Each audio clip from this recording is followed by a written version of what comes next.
Welcome back to this episode. Today we're going to be fixing this rust on a previously repaired Honda CR-V. And we'll remove the fender on this Honda CR-V. To get started, we're going to be using two different types of sanders. We have the rotary by DeWalt. This is a really intense sander. And of course, we have the much safer version, the Eastwood SCT. This is the original version of this unit. Now, what was done here at one point was this repair was done improperly.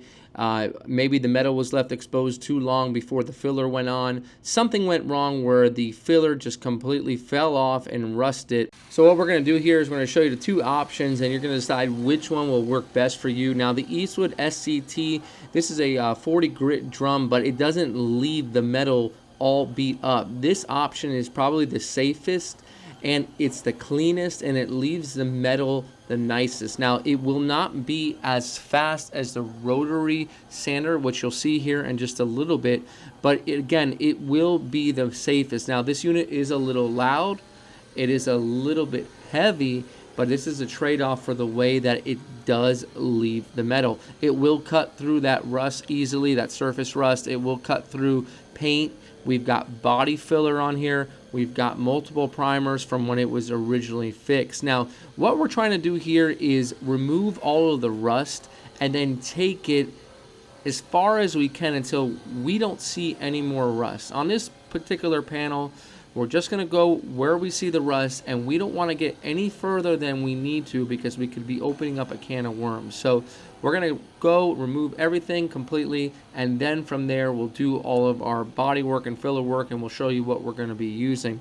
Now, the one thing I love about this drum sander is it's a lot cleaner, okay? Although it might not look clean here, when really comparing it to a regular sander, it actually takes the material, it clumps it up, and it just sends it to the ground. So it's not broken into fine dust particles that are completely everywhere. So it's a much cleaner option when it actually comes to sanding. Now, this rotary sander is wild. It is completely wild. You have to have really good control on it. You can see it just rips through the layers like butter. Really, really does. But there is a trade-off. It's going to leave your metal a little bit more roughed up. It's going to remove a little bit more material from that metal than you're probably going to want. So you want to make sure once you remove the paint, don't stay on the metal too long, because you're going to be removing some of that metal, and you don't want that as well. And how much will we remove before stopping and doing the body work? Well, we're going to remove all of the body filler that we see. So once we get to a point where there's no more body filler, which was the main cause of this issue, then when we can stop. We'll start to feather out the other layers later in the video, but we want to get all of our metal completely clean. Now, the sander will completely remove all of the paint on the surface of the actual metal, but there might be some stuff deep down that you don't see, that your eyes cannot see, which in the next step will show you how to attack that. So again, you can see all the dust just piling off of this rotary sander. A much messier option, but again, a lot faster. Now, one thing I do from time to time that helps is you put an interface pad on there. You're going to get a little bit more control, and it will help soften up that scratch as well. So keep that in mind if it's just too abrasive. This is an 80 grit that we're using here, and it just removes the paint really, really fast and effectively. Now, once you've got everything completely removed in your working area, we're going to switch over to the DA sander with 80 grit. This is going to be a much softer option when it comes to refining that metal. We see how it's kind of looking weird there because it looks like it's gouged or it's a little bit marked up. It's not actually gouged. It's marked up more than the SCT would leave it. The SCT is just going to leave a much smoother finish, and that's what we're going to gain here with this DA sander and 80 grit. We're going to go over all of our metal, and we're going to smooth it out a little bit to get it to the point we're ready for our next step, which is going to be our Ospho. And we're getting to our Ospho here in just a moment, but the reason why we want to do this is we want our metal to be relatively smooth, so that when we're putting layers on there, it's not sinking into really, really scratched up metal. You don't want your metal to really be too gouged up or too scratched up, so you're going to refine it just a little bit, and this 80 grit will go a long way. And after the DA sander and the 80 grit, this is what it looks like. We have just a little bit of hammer and dolly on that edge there that we'll end up doing to knock it down. But let's move on to our next step.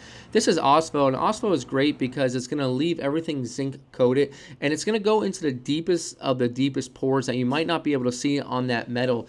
And if you have some little small rust that you cannot get to with a wire wheel, you cannot get to with a sander, it's going to seep into those areas. And it's very simple. You put this on with a paintbrush, a thin layer. You don't need to bulk it on too much, and it's going to get into those deepest areas, and it's going to convert that metal. It's going to turn black. And I like to leave this stuff overnight, and when you leave it overnight, it really can do its job. And this is what it looks like the next morning. You can see now it's zinc coated. This will not rust, guys. If you leave it, it will not rust. So you can see in some areas where it went a little bit deeper, and other areas it just did its job the way it should. So once that's all dry, I can do a little bit of hammer work here. I had just a little bit of a high spots from the previous body work. It was actually, body work was actually pretty fairly decent from the previous shop who had done it, however many years ago it might have been. So we'll tap it down, and then we're gonna 80 grit it. Now we don't necessarily need to go down to complete metal again. That zinc coating, even though it's thin, it will be hard to break through. So we'll go ahead and we'll put that 80 grit on there just to get a little bit of a scratch. Next up, we're going to be using a fiberglass filler. Now, the reason why we're using a fiberglass filler is a waterproof formula. You can use it directly on metal. Now, I wouldn't recommend always using body fillers directly on metal unless it's a reinforced fiberglass filler. So if we have any sort of pits that we cannot see, which I didn't see any, but if there was, this will hold it down. You're going to get a much longer lasting repair. And it's a little bit thicker of a filler. So if you have an area that just needs a little bit more of a build, then this is obviously going to help it. Now the metal work is really good here, so the majority of this filler will end up coming off, but it will stay in the areas we need if there's any sort of small pit that we did not see. And again, I didn't see anything at all, but it's just good to have it on there.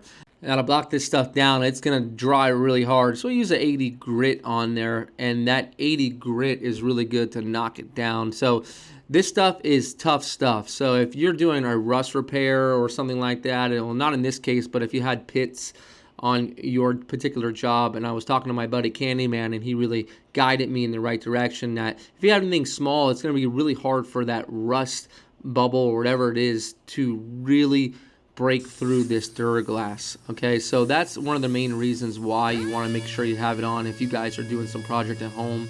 It'll get you a longer lasting repair if you're not exactly welding little small pinholes or something like that. So the rest of the metal we're going to sand with a P180 in preparation for the epoxy to protect the rest of this metal. Sometimes the zinc coating and epoxy primers, they just don't get along. So we know that zinc coating's done its job by going to the lowest of the low and protecting it and turning any of those areas black.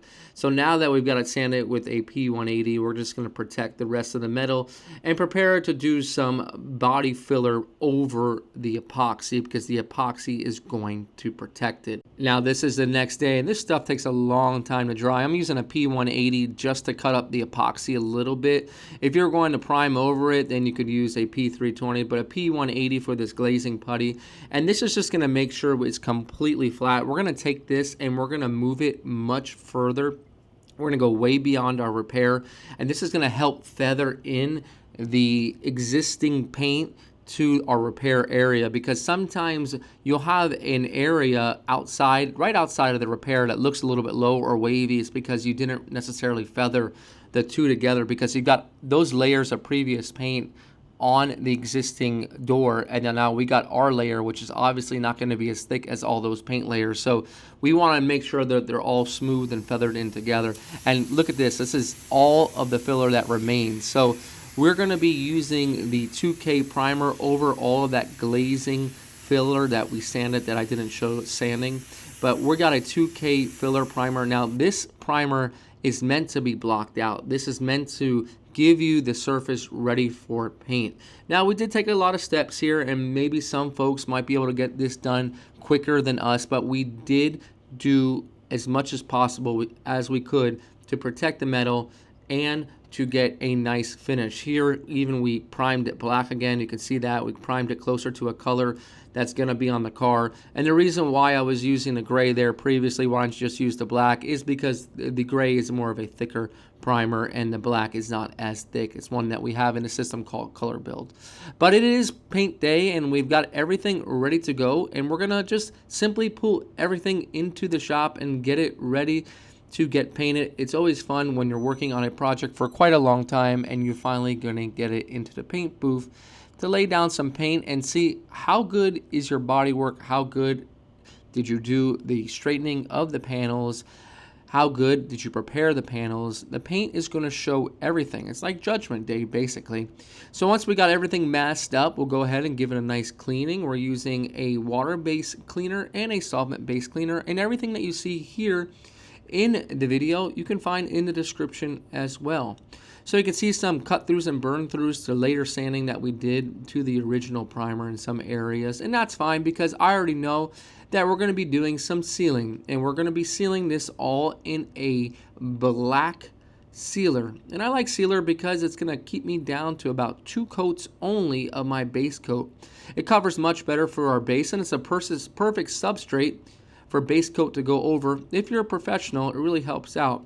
For you folks at home, you don't always recommend sealer because it's an added layer that sometimes can introduce dirt or dust into the paint. It's basically another layer for a do-it-yourself or for things to go wrong if you're painting in your garage if you don't have the best type of air movement. For a professional right here in the spray booth, well, it works really good. Now, if you're wondering about my shorts, Cintas did not fulfill my order of my pants, and I was left without any pants. So just sticky legs at the end of this video. But nonetheless, we're getting our sealer down, and I believe in different parts of the world, this is called wet on wet primer. Well, in the States, we call it a sealer, and I learned that just by being on YouTube and a lot of you guys in the comments. So if you find something that I can learn from y'all, drop some comments, because honestly, I have learned so much just by reading your comments in each and every video. Now, if you're wondering what the spray gun is, we're using the W400 WBX. This is a designed primer and sealer gun, and boy, look how nice it lays it down. One thing I have learned is when you're laying sealer to lay it wet, because it will smooth out when it dries. If you don't lay your sealer wet, guys, it's going to be gritty, it's going to dry gritty, and how will it show? It will show right through the base coat and then eventually the clear coat. You can see it takes a while to flash off. It does flash off a little streaky looking though. It is completely smooth, but the doors, it's much better. But anything flat, I notice it flashes off a little bit streaky looking. Over here, I didn't use any blending agent or anything at the end. It was pretty smooth. I put a little bit more reducer in the sealer itself, so it had a nice clean edge. We're using here DV1 Screaming Eagle. This is the new edition that they have out. They showed it at the SEMA show this year, 2024. It's a great gun. It's the same DV1 with the B+ air cap, but it is a fantastic gun all along. I've always been using it. One thing I have been changing on the channel in the last, I would say, 5 to 6 months is how wet I lay the base coat. I've been watching, again, Candyman, and even though he's got a water-based system, they want their one-coat coverage, and I think I could learn a lot from that, because in the solvent line, or even solvent paint, when you lay it down wet, you'll see that it really flashes off nice. Now, I'm using an extra slow reducer, which really helps when it comes to drying. It dries easier. I would say easier, but more evenly. It takes longer to dry, let's say that. Now, the booth is currently down with the heat. We have an LCD issue. The LCD is completely plastered, doesn't work. Here's around $18,000 to get that thing fixed up. So we don't have any heat right now. The heat only works at 90 degrees. It's on the override, and 90 degrees with extra slow reducer, it just takes a long time. So we have the booth on override. There's a switch in the back. The LCD panel is completely out, but we're still doing our thing here. We thought we might have to take out the inflatable booth to do a lot of our paint work. But if you watch my recent videos, that might not be a good idea. So we're ready for clear coat. As always, we're using the Series 2. I bounce around between the Segola, the Iwata, and the Wacom are all great guns. Now, the one thing, obviously, I do love about the Series 2 is the beautiful atomization of the droplets of the clear as they go on. It just breaks it down so fine, so smooth, that you can get 6 inches from the panel on this gun, and when the clear or the paint hits the panel, it's going to land fine and it's still going to land wet. That's something that most guns can't do. If you get a little bit more distance between you and the panel, it's just going to land dry. So it atomizes so well at such a distance that you can get a little bit more distance between you and the panel. So if you're do-it-yourselfer, a little bit scared of runs, you're not going to have to worry about that with this gun. But again, I don't know, $800-900 for a do-it-yourselfer, you might want to shy away from that. I've done many videos on what you should be spending if you're a professional, what you should be spending if you're a professional in your garage, or if you're a professional at home, or just a do-it-yourselfer. There's different tiers. Again, I've said this many times. I thought that buying the nice gun is going to get me the good results. And I was seeing something on Instagram which really, really was true to me. It says, buy a cheaper gun, buy good paint. That really makes a big difference. So we're laying it down now on our 2 doors. Now, one thing I do struggle from time to time is just really laying it down completely. Like, I'm a panel guy, but if you are a panel guy, even at that, you're going to get the buildup on the edges. So you got to really take your clear at least 5 or 6 inches past the edge. Since this is such a small car and we're painting the fender off the car, I attempted to do the whole entire car at once. And yeah, it looks so simple on camera, but you really got to keep yourself oriented properly. You got to keep the hose away. I don't put the hose on my back. I know someone might comment and say, you know, if you put the hose around you, I can't do it because I like the hose coming from the bottom up. I don't like the hose coming from the top over, and I'm a bottom up guy. And the reason why is when I paint, I like to see where my overspray edge is, and I can do that when I'm doing it from the bottom up. So just by painting from the bottom up, you can see your wet edge much clearer. So you can do it either way, guys, to be honest with you. Some folks might be more determined to think that one way works better than the other, but I just like bottom up. This is actually the next day. Held the gloss really, really well. The body work looks pretty good. I'm really happy with it, and everything turned out remotely pretty clean. There'll be some nibbing here and there like any other job, and of course everything looks great on camera. I will say the door, the quarter panels, the fenders, they do look good. There might be a nib that I need to buff here and there, but you're not going to be able to pick that up on camera. This is real world, guys. There's no perfect job. I mean, the hood looks pretty good. I'm not gonna lie, the hood did come out pretty good, but there are some areas that will need a little bit of nib and buff. But I hope you guys really enjoyed this video and enjoy the finals of this car. This is Brian from Paint Society reminding you, don't overthink it. It is just paint. I'll see you guys on the next episode.